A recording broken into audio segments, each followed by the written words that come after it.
Hello, my friend. Well, I wanted to give you this emergency update from our gorgeous farm in the okra section, where it just grows like crazy. It's taken us 7.5 years to figure out what grows here and what doesn't. A lot of trial and error.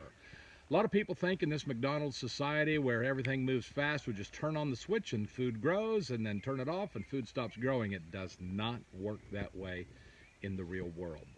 That's why the third world is in such trouble. The third world has very delicate supply chains, and the third world does not have cash to bail themselves out of trouble. North America, Western world, wealthy cities and wealthy nations. I want you to imagine when famine hits, global food groups, the World Food Program, United Nations, the World Health Organization, many watchdog groups, many government agencies are saying, buckle down, it's about to get real. Why? Because the supply lines and the shortages are coming like a perfect storm. Think about this. We've got a container load of wheat or a container load of protein sitting out on the ship off the dock. Whoever pays the most for that gets it. That's the bottom line. And so the third world is going to starve in many ways. The ships are not coming. Right now, here's the perfect storm that is hitting thanks to a whole myriad of issues and a whole lot of folks that don't know how to run things in our world. Number one, fertilizer is to the moon in price or not available, period. You got to get that resolved. We've resolved it on our farm. Number two, herbicides.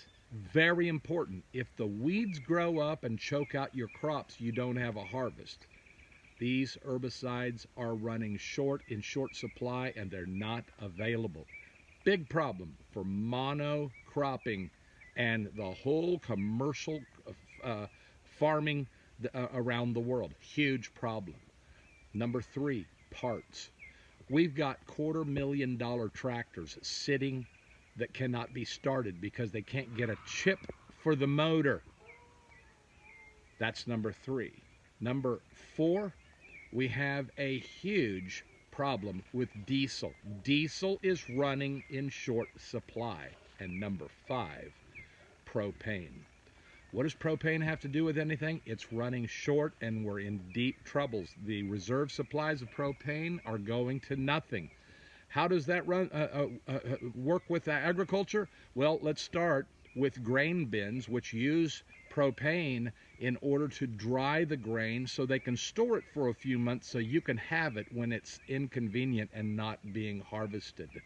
If those grain elevators can't dry the grain, you don't get bread, you don't get wheat, you don't get corn, you don't get any of those products. They rot in the bins.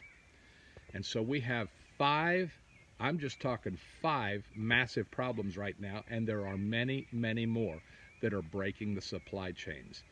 So what does that mean for the first world? Well, food prices are going to go up, and some, instead of 16 varieties of cake mix, you might be down to 2 on the store shelves. But in the third world, there will be none.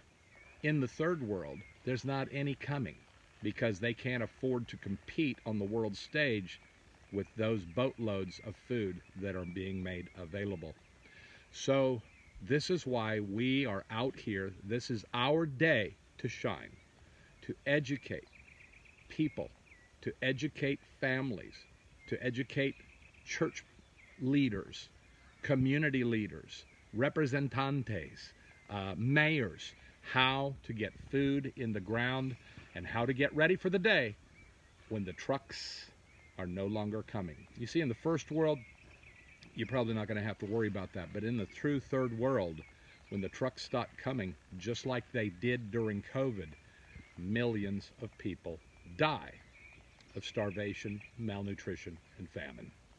That's why we're here. We want to invite you to come join us Join us in the fight to keep people alive and prosperous and healthy. It's not super hard. They just need education. We just got to get to them, and we've got to show them where the seed's at and how to get growing in their nation, in their community. God bless, and get that food growing in your location.